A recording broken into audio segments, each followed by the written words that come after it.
Thank you all for coming. I'm Summer. I'm the curator here at the museum.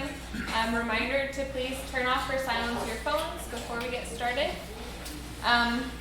So we have a couple of announcements. As always, we're going to have a booth at Shrimp Fest, and Thea is currently scheduling volunteers. You still are, right, Thea? Oh, yes. Absolutely. She needs. We don't have any space. And if you're unfamiliar, we sell spicy pirate gumbo at the Shrimp Fest. So if you're interested in volunteering, please contact Thea. You can talk to her after the program, or her card is at the back table. Also, our final Victorian tea of the season will be on May 21st, and we'll have a fashion show theme. Again, contact Thea for that if you're interested in purchasing tickets. As for regular upcoming programs, May is Historic Preservation Month, so we're going to have 2 programs related to that theme. So our brown bag on May 3rd will be with Bill Tilson, who will speak about the deconstruction of what was believed to be the oldest house in Old Town. And then our third on third on May 19th will be with Jose Miranda, who will talk about the adaptive reuse of Nassau County Public School number 1, which is now the Schoolhouse Inn. So that's it for announcements, but today we have Bill Glass. Bill is an author, college soccer coach, and retired business executive. He grew up in an Army family during the 1950s and 60s. After high school, he spent 2 years as an Army soldier, then went on to a career as a sales and marketing executive. He retired from his position as vice president/managing consultant at Gallup in 2003. He holds a BSBA degree from the University of Maryland and has written 2 books, one of which he'll be discussing tonight. So everyone, please welcome Bill.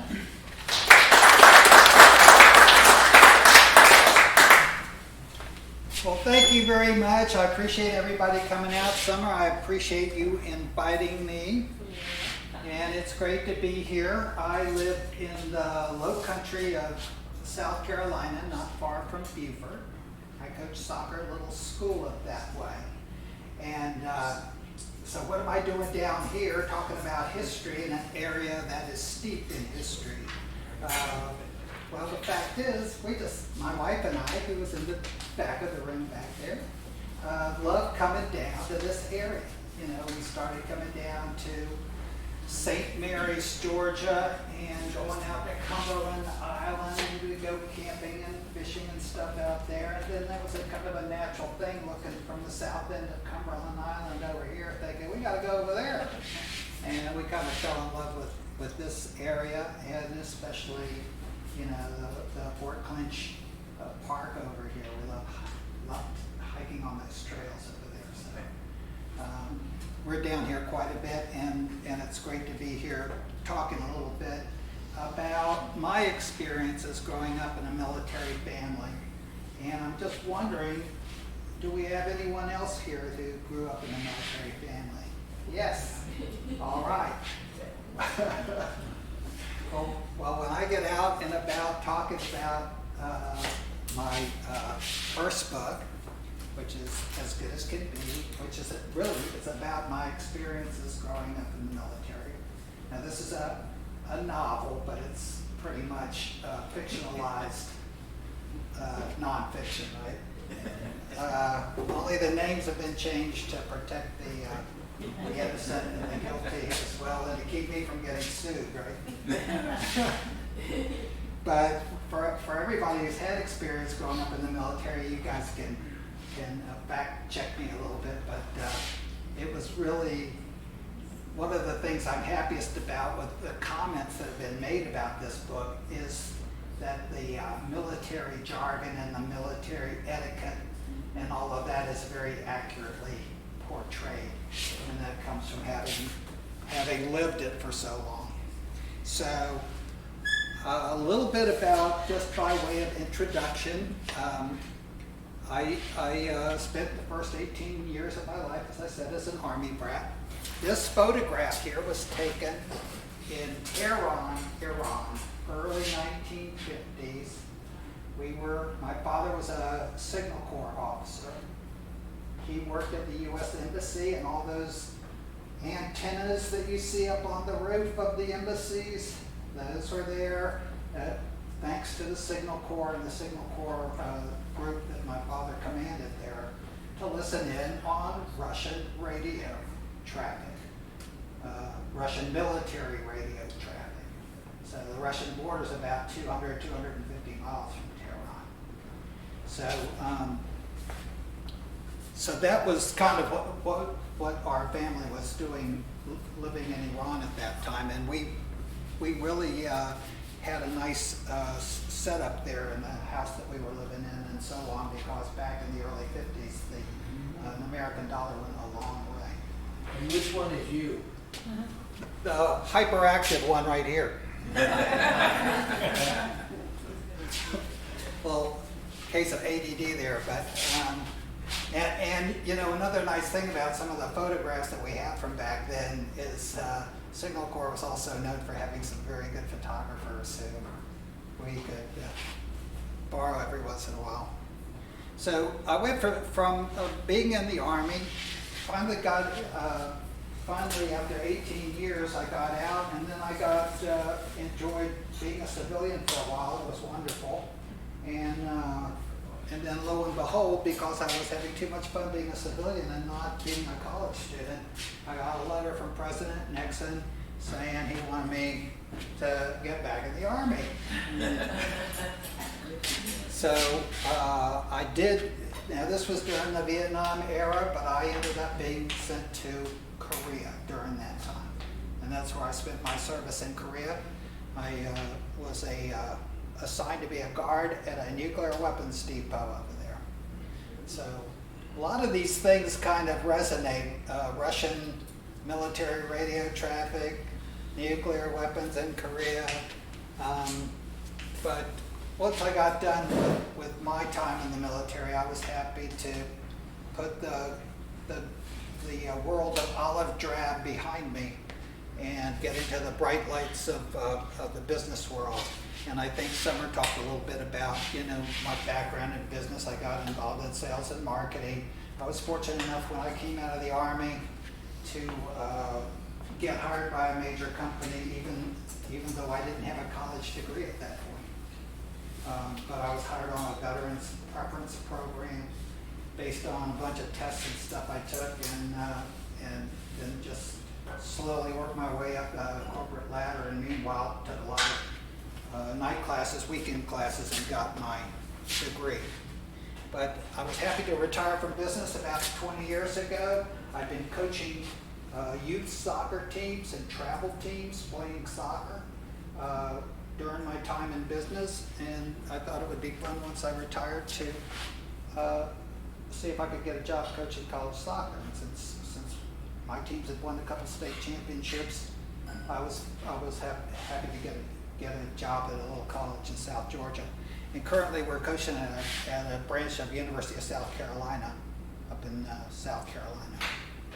Okay, and coaching soccer was not quite as intense as working for the Gallup organization or working for Bausch and Lomb.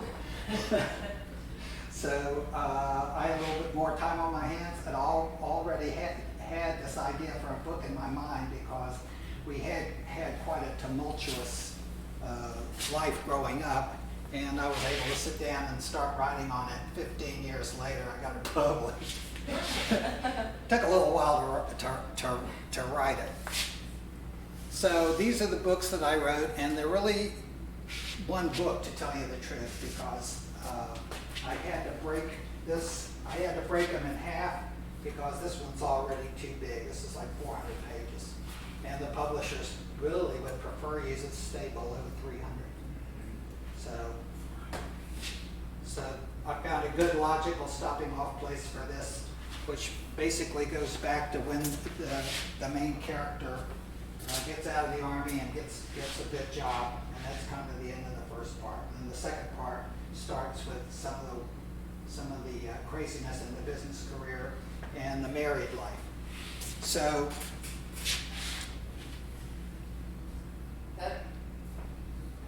did I go back? Press the regular button. Good. I got it. All right, so I thought it would be fun to show a couple pictures, to show some pictures of places, that photos that were taken near places where I lived growing up, and see who could identify those photos. I'm giving you all the easiest one first. The Pentagon. Right.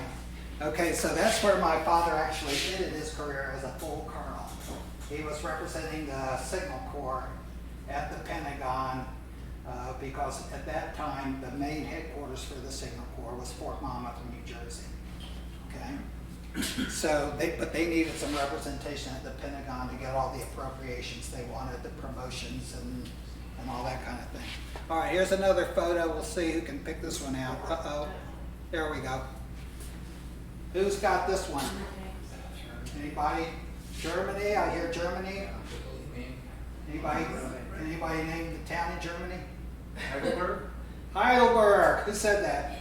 Brilliant. Okay, we had the pleasure of living in Heidelberg for a couple of years. Beautiful town on the Neckar River. It's built between two mountains. This is called the Old Bridge, Alte Brücke in German. And then they have the old castle up on the hill, and it's a beautiful old town with a great old town. All right, let's try another one. Any ideas on this one? Augusta. Amen Corner. Yeah, that's par 5. All right, so yeah, we lived we were at Fort Gordon, Georgia, which is right outside of Augusta, for a long time. Actually, 6 years. I went from the 6th grade to the time where the main character in my book got expelled from the high school there. That was the main character in the book, right? That was, Right. all right, so Augusta, Georgia was a beautiful place to live, and we were out at Fort Gordon during that time. And I actually, in our high school, we would wear these ROTC uniforms left over from World War II, heavy woolen ROTC uniforms.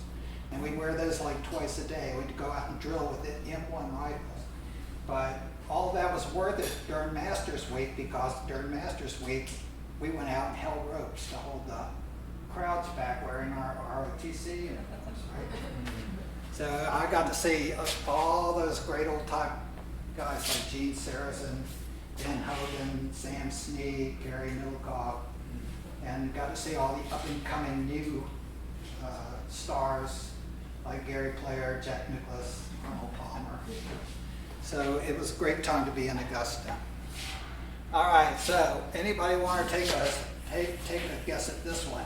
This is a city. Salt Lake City. Tehran, exactly. All right, and that's a city where we lived in the early 50s, okay? And those are the Alborz Mountains rising up behind the city, so it's quite a beautiful place. Okay, so you guys did very well with our little quiz. Now, to talk a little bit about growing up in the military, everybody here that had that experience knows that there's pluses and minuses to it. Okay? So some of the minuses might be, for example, not having a hometown.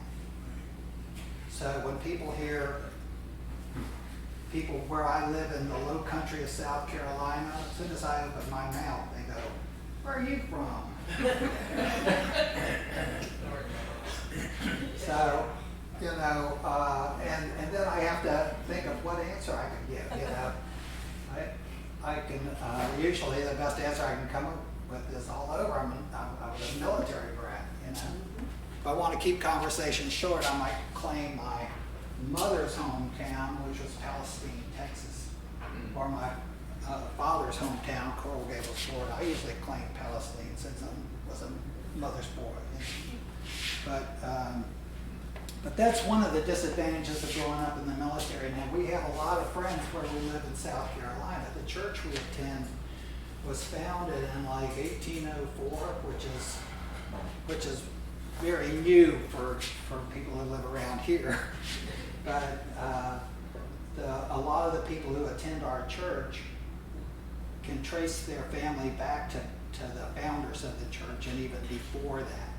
So they've known each other, forever. They grew up together. They went to grammar school together. They're lifelong friendships, and they're the friendliest folks in the world. They really accepted my wife and I, especially after we've been there for 20 years, but we're still new, right? and will always be new. So that's one of the disadvantages of growing up in a military family, just not having that permanence, okay? But there's also a lot of advantages that I think a lot of people who grew up in the military would agree with. And those advantages are just having the opportunity to live different places, especially when you're overseas. And when you live overseas, like when we lived in Germany, we traveled all over Europe and actually all over the Mediterranean. And you have your vacations, and in the military, one good thing about the military is you have 30-day leaves. So on a 30-day leave, you can travel quite a long way. So you learn about different cultures. You learn different, maybe not, don't become proficient in foreign languages, but you learn the ability to communicate in other languages. But you also learn to be very adaptable. I actually went to 18 different schools. And there were situations where my mom and dad would pull up outside the school halfway through the day with the station wagon. We had this 1952 Plymouth station wagon, and they would load it up, the rack on top with all our trunks and stuff on top. And we would leave the school and go to another place, to live on, and leave Tuesday and be at a different school on Wednesday. So that really teaches you to be adaptable and flexible. It teaches you to get to know make friends, but to not push it, to be cool and calm until you get to know people and things like that. But it helps you become adaptable, and after you've done that for a while, you develop a certain confidence, a lot of confidence in being able to go out and meet new people and get into new situations. And that helped me an awful lot when I started getting into the business world and as a sales and marketing person going into different businesses and making contacts in those businesses. And I was in business-to-business sales, so it was important to have that ability to meet new people and communicate. So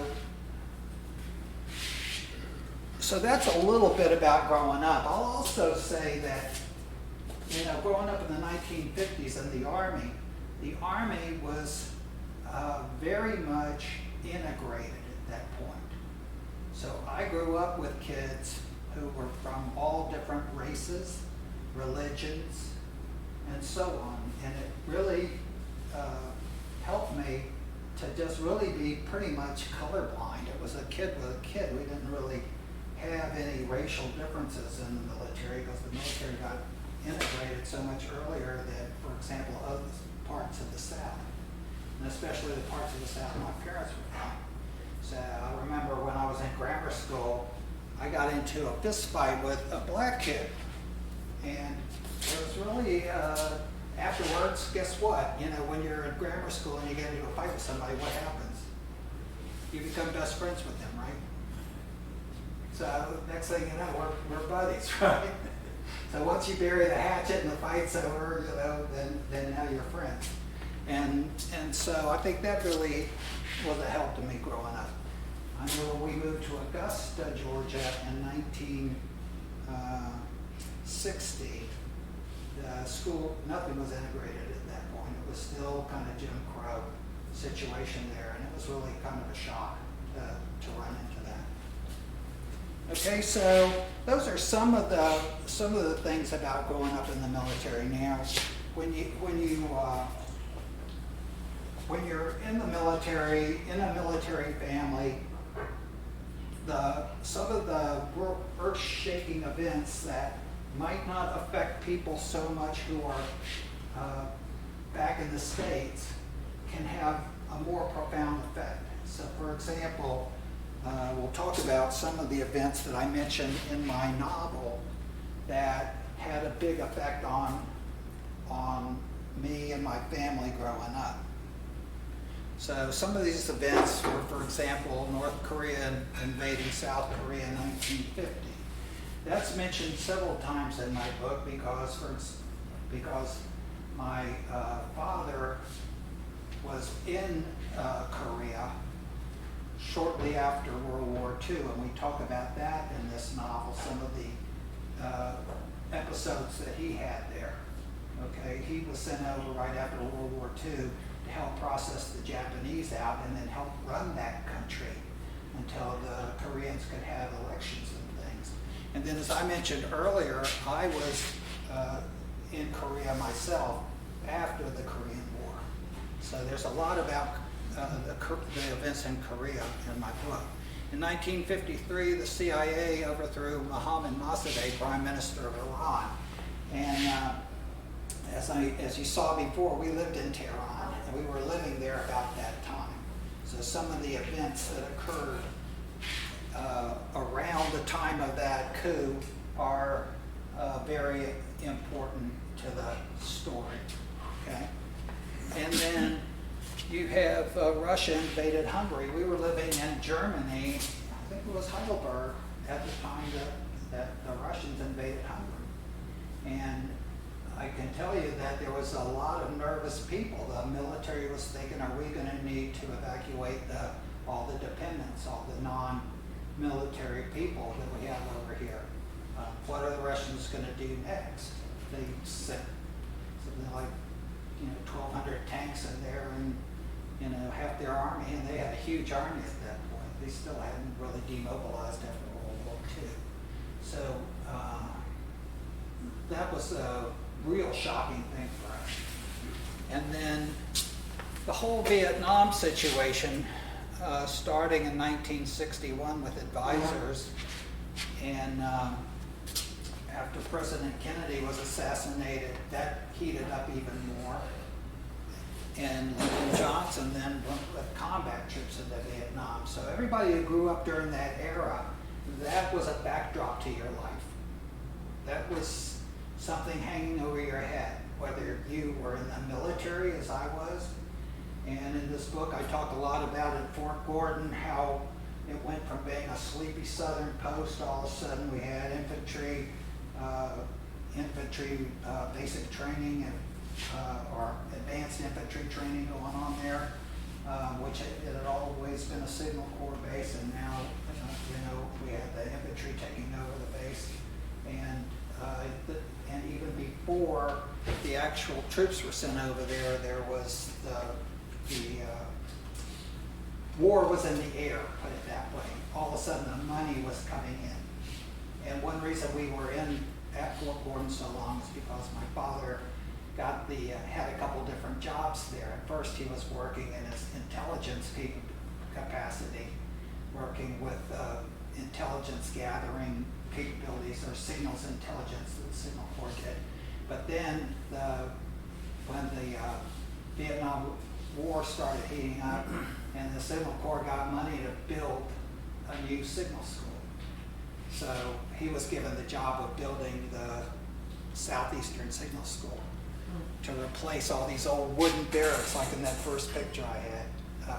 Anybody remember those old wooden World War II era barracks? Yeah. Okay.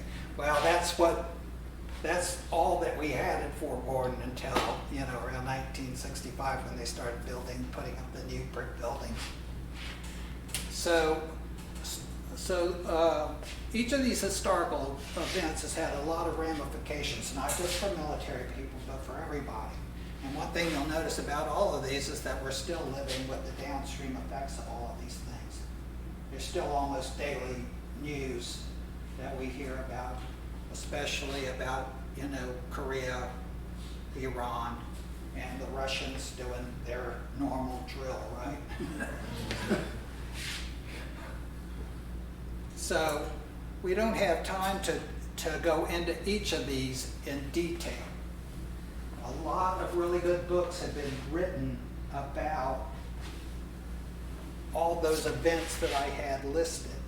These are some of my favorite books, and I can get you kind of a list of these for people who are interested. But there have been hundreds and hundreds of books written about the different events that we were talking about earlier. But I'm just going to talk about a few of these that really have resonated with me. About the Korean War, my two books that I really think are the strongest are The Coldest Winter by David Halberstam, which puts the whole Korean conflict into perspective. And then to me, the most dramatic event of the Korean War was the U.S. Marine breakout from the Chosin Reservoir. They got caught way up north in Korea, 1st Marine Division, and had to fight their way. And about the time the Chinese sent about 300,000 troops over the border, and they had to fight their way back down to where they had embarked. I think it's called Hungnam, the town that they had embarked on those ships. They had to fight their way to get back. The Marine general in charge, a reporter asked him, how does it feel to be retreating? Because they had gone up north. MacArthur had wanted them to go all the way to the Chinese border, which the Chinese didn't like. And now they had to go back and get back on their ships, right? And the reporter asked the Marine general how it felt to be retreating, and he said, we're not retreating, we're just attacking in a different direction. So these two books are really great, The Coldest Winter and Breakout, All the Shah's Men. We're going to talk about that a little bit more, since that's about Tehran, where I first lived. But about Vietnam, really understanding Vietnam, there's two really great books, Street Without Joy, which really talks about the French experiences in Vietnam. They're pretty much their efforts to recolonize Vietnam after World War II. And then Hell in a Very Small Place is about the Battle of Dien Bien Phu. And that is a fascinating story of heroism and determination and grit on the part of the French and on the part of the Viet Minh, okay? But the French had I read a review of that book, and in the book I said the French had a pretty poor plan there. The French general wanted to distract the Viet Minh from the Red River Delta area, and thought that if you put some troops up in this little indefensible valley, it would distract the Viet Minh. But the only way for them to get in there, because it was all communist-controlled territory, was to parachute the troops in. So he parachuted some of the best French soldiers they had, paratroopers, into this area. And in my review, I said he neglected to understand that parachuting is a one-way affair. And once they got in, there was no way for them to get out. So some of these stories are very, very sad and very, very dramatic situations that you wonder sometimes how we get into these situations. The Hungarian Revolution is another 12 Days. Is the story of the Hungarian Revolution. That's a good book about that situation. And then I think William Manchester's book about the assassination of President Kennedy is probably the most comprehensive take on that sad event. And then you go on to The Making of the President, Theodore White. That was the definitive book on the campaign where Lyndon Johnson became president. And then books about the Vietnam War. There have been probably 1,000 books written, and maybe more. to me, the ones that have hit home with me the most are another book by David Halberstam, The Best and the Brightest, A Bright Shining Lie by Neil Sheehan, and this one is just a heartbreaking book, We Were Soldiers Once and Young. Has anybody read any of these? Okay, so you know what I mean. It's kind of heartbreaking. Sometimes you admire all the heroism and everything, but you know, it just breaks your heart in the end, you know. All right, so we can't really go into detail about each of the events that we talked about, but I thought we would delve into all the Shah's men a little bit, because that's where I started out, and my first memories are living in Tehran. And my book really starts out with some of my first memories of living in Tehran. I went to kindergarten in the basement of the U.S. Embassy in Tehran. That's where I had kindergarten. So, 1953, the CIA overthrew Mohammad Mossadegh. He was the prime minister of Iran. So, who was Mossadegh? All right, he was a democratically elected prime minister of Iran. Now, Iran, a lot of people don't know, but they had a constitutional revolution in the early 1900s to basically limit the Shah's power. They had a very irresponsible Shah that was selling off all the riches of the country to different foreign powers, and this people rose up and demanded a democratic parliament, and they established a parliament, and it was on and off. The British and the Russians came in and put an end to that, but they reconstituted that parliament several times over the years after that. So they started down a democratic track back in the early 1900s. So Mossadegh was a very enlightened guy. He was an aristocrat from an aristocratic Iranian family. His mother was a princess. His father was like the finance minister in the government, and he was a very highly educated guy. He was also a big landowner, and he used his position as a landowner and his position later on as prime minister to free Iran's peasants from forced labor. They actually had a serf-like situation over there up until his day. Ordered factory workers to get benefits. He established a unemployment fund. He was an early supporter of women's rights in Iran, and he defended religious freedom and free speech. So he was quite the progressive guy for his time. And he was in government from the time he was like 16 years old. Off and on in Parliament, and a major thorn in the side of the royalty of the Shahs of the day, when Parliament was in power. So what led to the coup to get rid of this guy? Basically oil. Okay, so Mossadegh got into a dispute with Britain over oil. Now, as I mentioned, this constitutional revolution that they had in Iran was driven largely by this desire to get rid of all these foreigners, because these Shahs had been selling off concessions to different foreign companies. For example, they sold the caviar. Iran is a big producer of caviar. They gave the Russians exclusive rights to the caviar industry. They gave the British Imperial Tobacco Company a concession that only they could sell tobacco in Iran.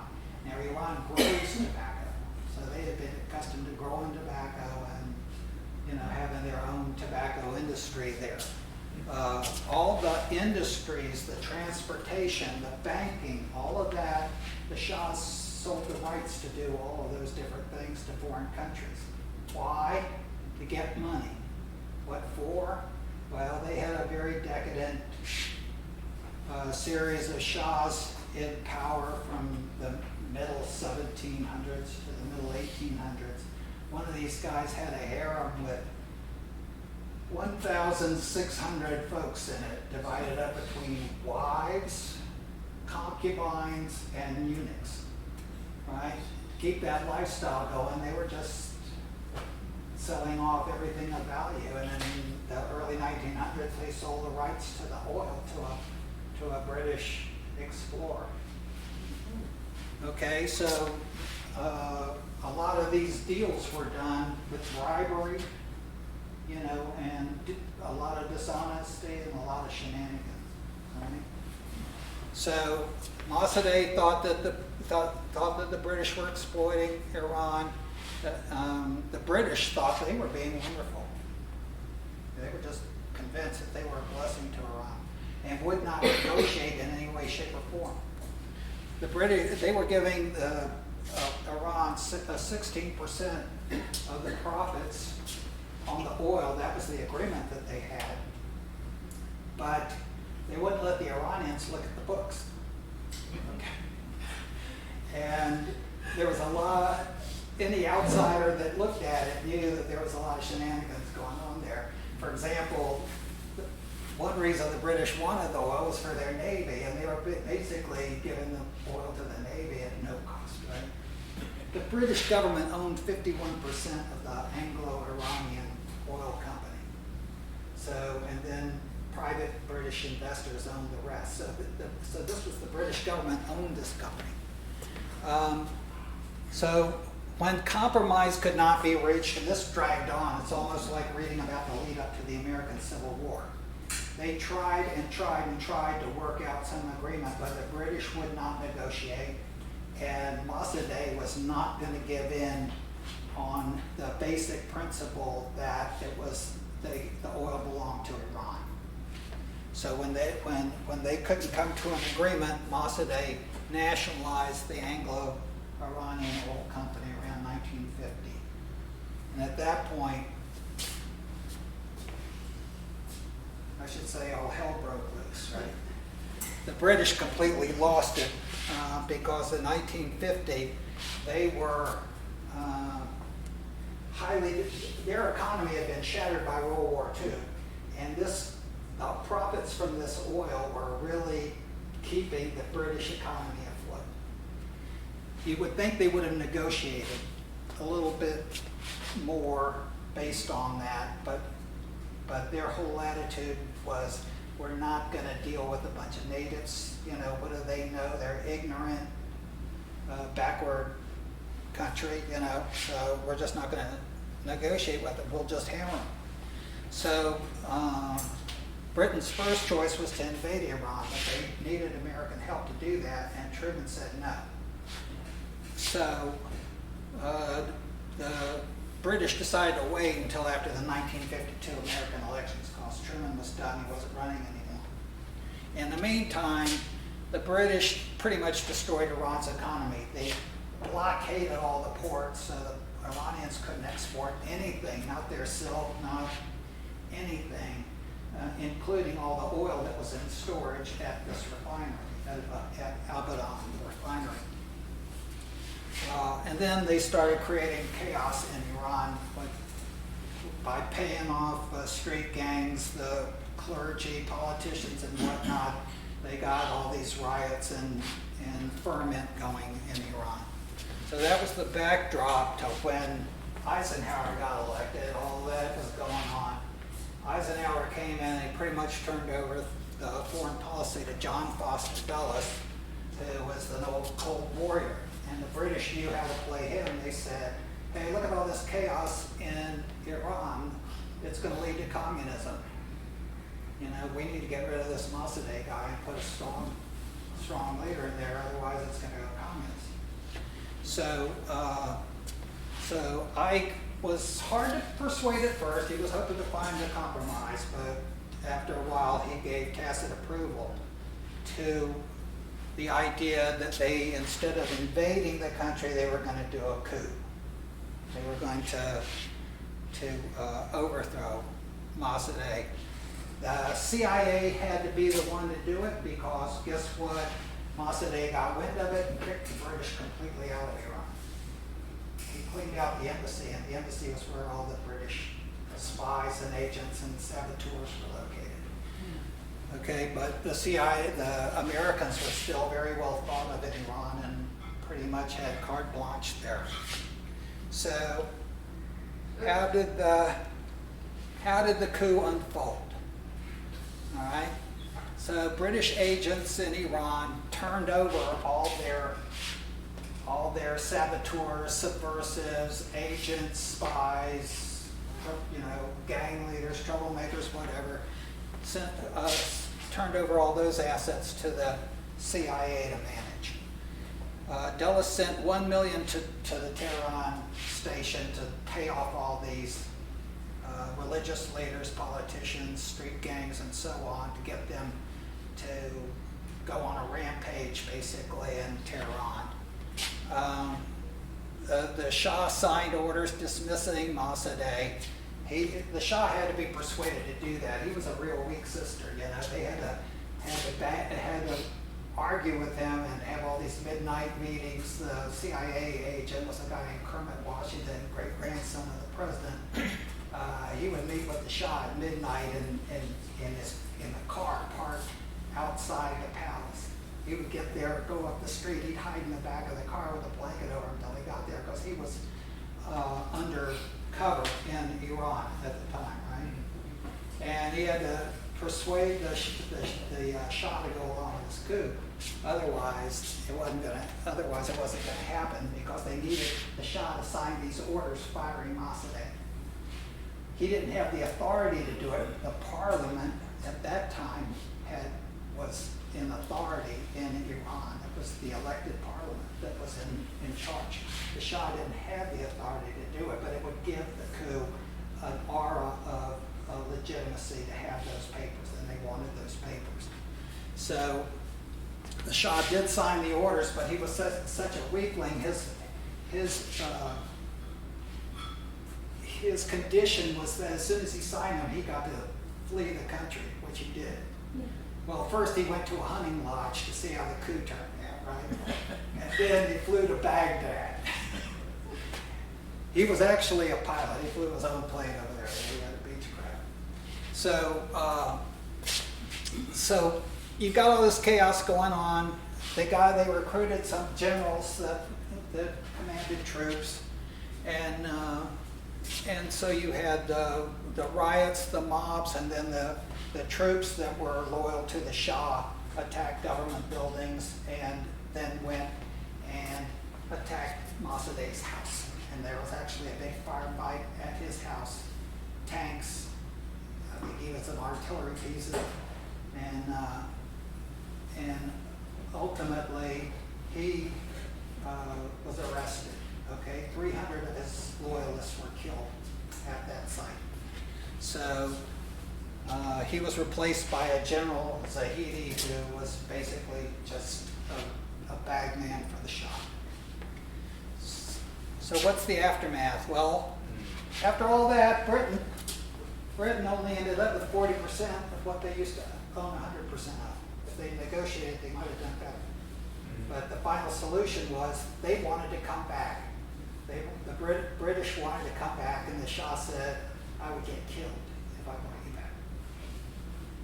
At that point, even though the Shah had come in and established a police state and used the military and the Savak, the secret organizations in the Imperial Guard, to crack down on everybody, he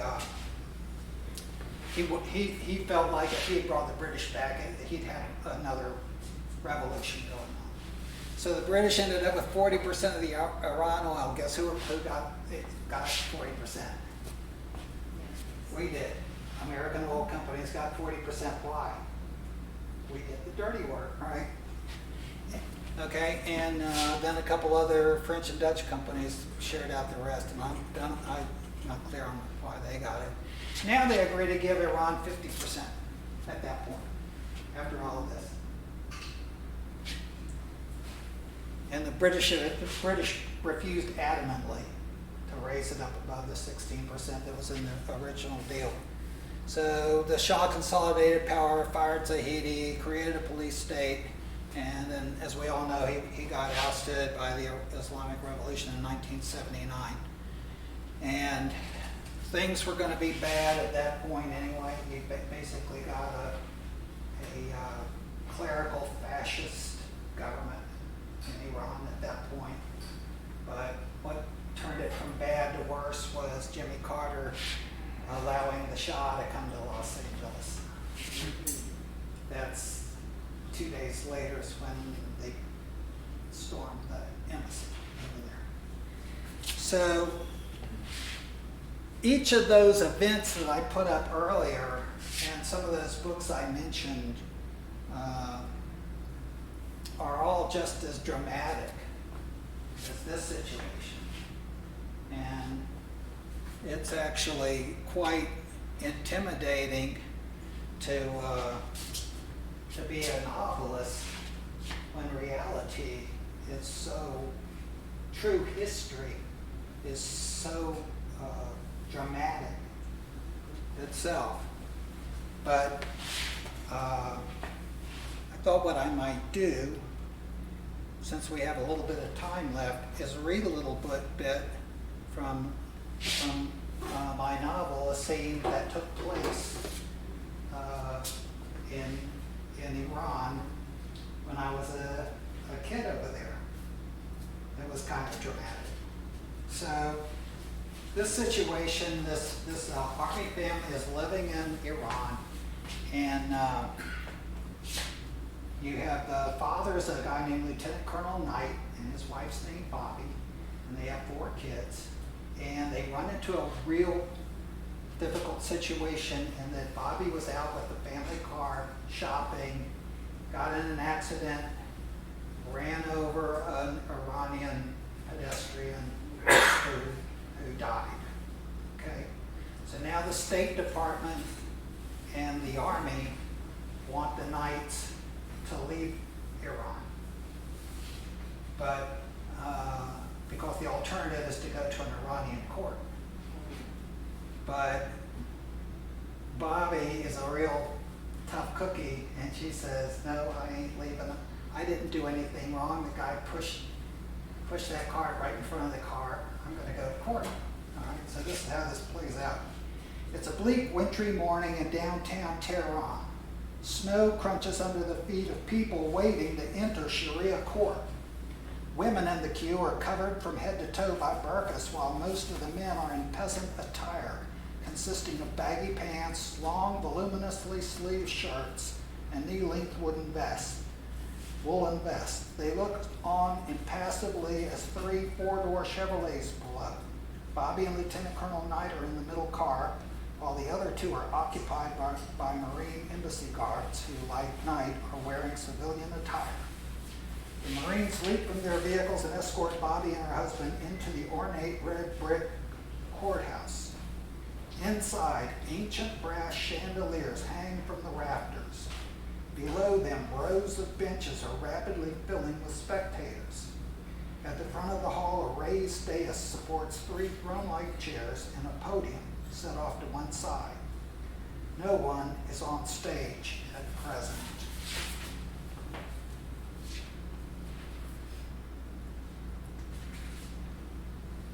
As the Knights look around, Davish Barzani, an interpreter from the embassy, comes in accompanied by another professionally attired Iranian. Good morning, Colonel, Davish says as he approaches the Knights. Allow me to introduce Mr. Iqbali, who will be representing us today. The lawyer shakes hands with Knight and nods to Bobby. Then he escorts them down the center of the center aisle to the front row. The dead man's family occupies the front bench on the opposite side. But I'm going to skip a little bit here in the interest of time and skip a little bit ahead. We're going to say that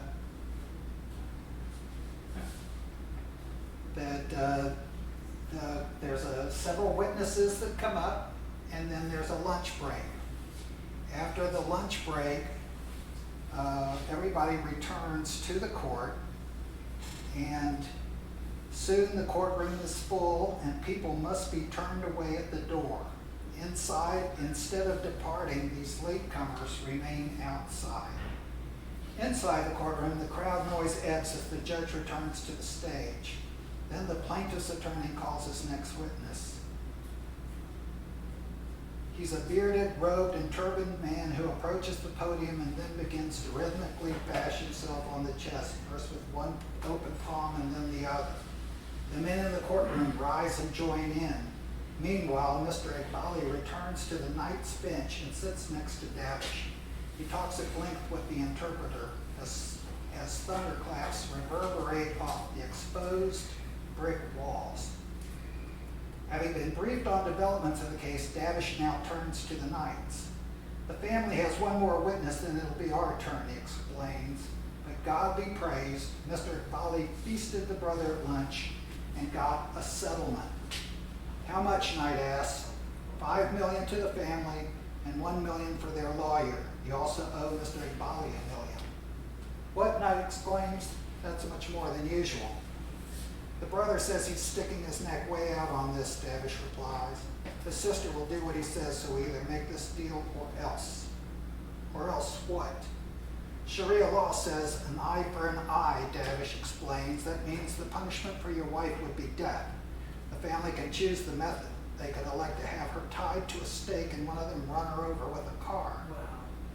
That would be considered appropriate. However, they will probably choose stoning. It would be simpler since none of them have a car. They stone women who have been convicted in the vacant lot next door. Everyone participates. That's what passes for entertainment around here. Guess we'll have to pay in that case, Knight says. How much is that in dollars? 150 should do it.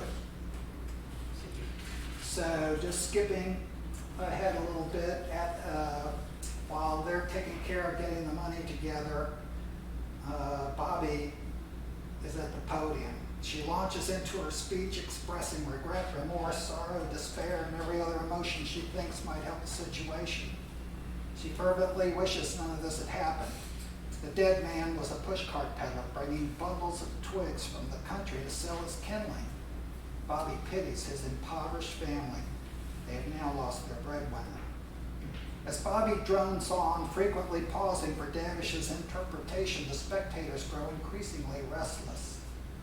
The tension rises when, at the conclusion of Bobby's speech, the lawyer for the family stands and addresses the mullahs. The money's been transferred over, and now the lawyer's going to tell the mullahs what's going on. The judges. Immediately he is summoned to the dais where a heated argument breaks out. As the purport of the discussion becomes known, the crowd sees. Shouting erupts in the back of the hall as white-helmeted, club-wielding members of the Imperial Guard force their way inside. They take up positions along the aisle and the crowd grows more agitated. Angry muttering fills the air. Eventually, the clergymen on the dais give up the argument and send the family's attorney back to the bench. Then the lead mullah takes center stage and makes an announcement that instantly transforms the spectators into a raging mob. As shoes fly through the air, pelting the plaintiffs, protesters hold their benches aloft and hurl them at the Imperial Guards, who swing their truncheons wildly. The Marines use their hand-to-hand combat skills to protect the knights. Slowly, the Imperial Guards drive the mob from the building. In the suddenly quiet courtroom, Knight turns to Davish. What did the judge say to kick off the fun and games? He said that the infidels paid blood money, and according to the law, the case is dismissed. That's Sharia law. An Iranian officer dressed in elegant white uniform enters the courtroom and approaches the knights. Allow me to introduce myself. I am Colonel Redzwilly of the Imperial Guard. Please accept my apologies for this slight unpleasantness.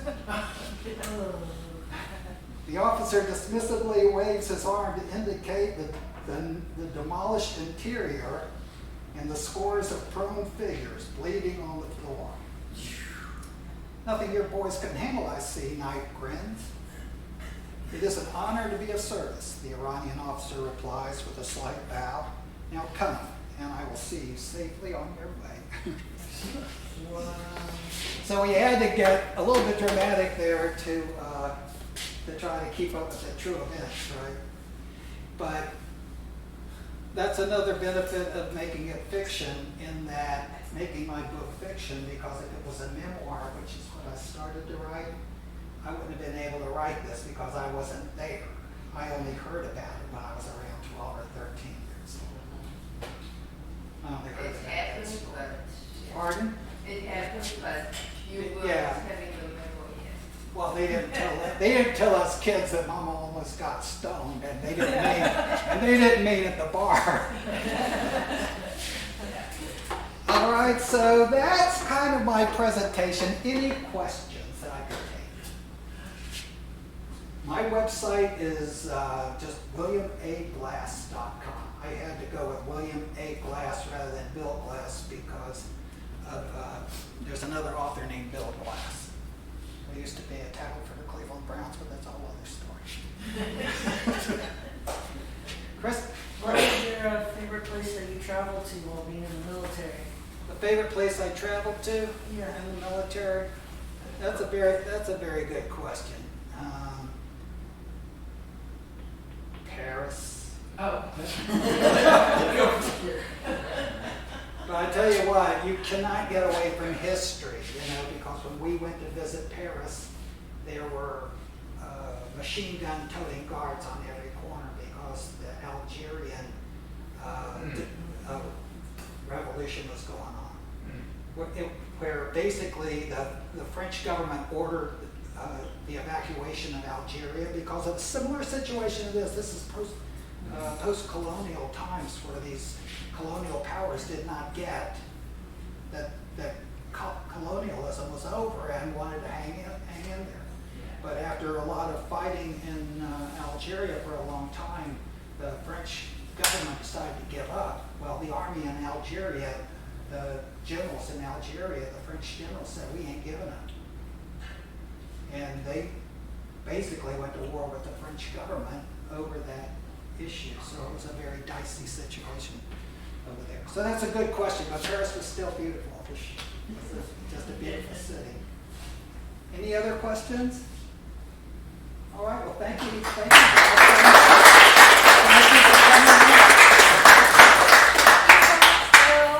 Thank you all for coming, and he is selling books up here, so if you're interested in buying one, please do. Thank you. The books are available at the library. You can check them out at the library. They're available on Amazon and Barnes & Noble.